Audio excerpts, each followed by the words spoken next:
Welcome to Tourism Talk. If you're new to this channel, then I would really suggest that you play the first video on the discussion of the carrying capacity and limits of acceptable change, because if not, you'll really get lost in this video. I'll put down the link in the description below. Let me thank first Shore It Up, which is celebrating its 10th year now. It's an awesome movement that's been helping a lot of coastal communities in the Philippines, like this volunteer diver. She's helping clean up the crown of thorns in one of their areas. I think you can become part of their core of volunteers. Just check out the link below in the description. You could also check out the other NGO that I'm involved in, which is Responsible Tourism Philippines. Okay, now let's continue the discussion on the carrying capacity and limits of acceptable change. Now, why implement CC and LAC? The reason really is to maintain the environment and social integrity of the site.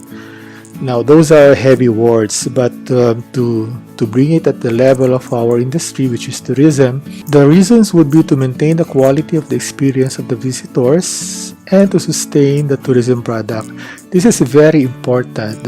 We put our frame of thinking that the destination or the attraction is a product, should be a product, because if you have a product, then you would do everything to keep its quality so that the market will continue buying the product, and you do not degrade it because it will affect the quality of the product.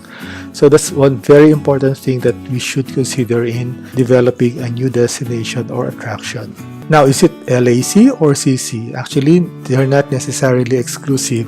LAC may help determine the limiting factor. Let's say for limit of acceptable change in a beach area is that you don't want so many people to litter or to be crowded in a beach area. Then you set the limiting factor that there should be enough space for all the visitors to move in, and then you set your limiting factor there. But if you cannot do both, then you may have to settle for one.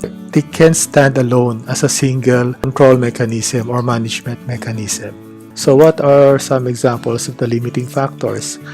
Of course, you already discussed area as one, and then there's also the time motion thing. Let's say you have a lagoon, and then let's say a boat would take about 30 minutes to go around the lagoon, and then you could come up with the computation on how many boats can the lagoon accommodate without degrading the visitor experience. Now, that's very important. Then we come up with the biological characteristics. What's an example of a biological characteristic has a limiting factor? We've talked about a lot of examples actually with the turtle watching, with the whale-shark interaction. No? So you could use them as an example of the limiting factor. On the ecosystem characteristics and services, we could think of, let's say, rainforests or mangroves, like how many people can the site accommodate without affecting the characteristic, let's say the canopy cover of the rainforest, and the service, let's say its function as a watershed or the function of a mangrove to provide life to crustaceans. No? So those are the things that we could set as limiting factor.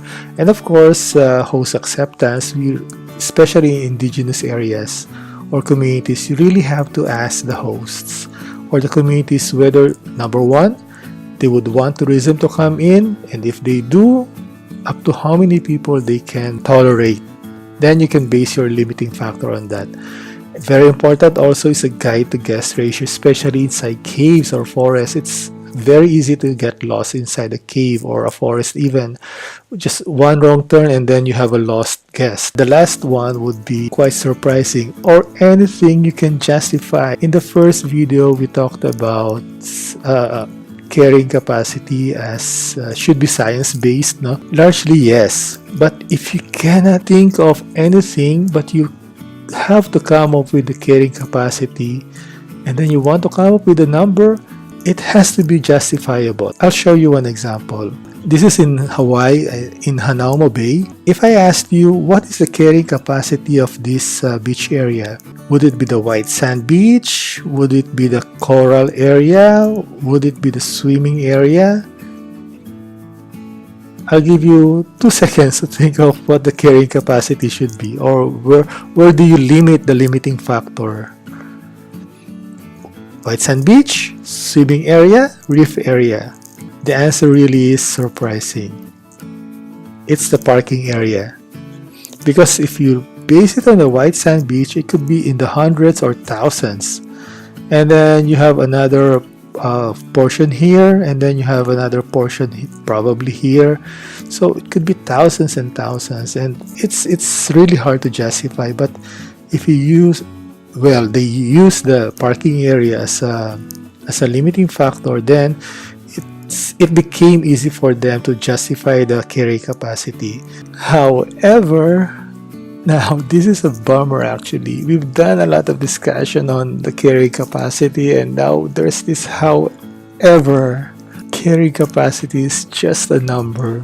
A lot of people, a lot of organizations would think that when they come up with the carrying capacity, then they have the solution. Unfortunately, no. Because it just gives you an indicative number on the capacity of the site. You have to put them into practice. The real solution really is visitor flow management. Now, what is visitor flow management? It's making use of the carrying capacity because the market impact, or the market will continue coming in, going out, coming in, going out. Then if you don't have a visitor flow management system, then the carry capacity number doesn't make any sense. And zoning, very important that you zone the destination. Now this one, I made this one. You can zone the site into 3 primary zones: the control point, or the built-up zone, the transition zone, or usually the pathway, and then the protected zone. You're most concerned with this. What's a protected zone? That would be your waterfall, your stream, your river. And then what's a buffer zone? That's some sort of a small site or small section of the target site wherein you can do some interventions, like you set up safety mechanisms. And then in the built-up zone, you have the ticketing, restaurant, briefing, and parking. Okay. And then in the buffer zone, you can do a lot of landscape or even barricades now to really protect the protected zone. This one is in Lao or Laos for some. Like this is the built-up zone where you have the restaurant, the visitor facilitation center, or the exit entrance structure, and then beyond is the parking area. Oh yeah, this is the main pathway going to the waterfall.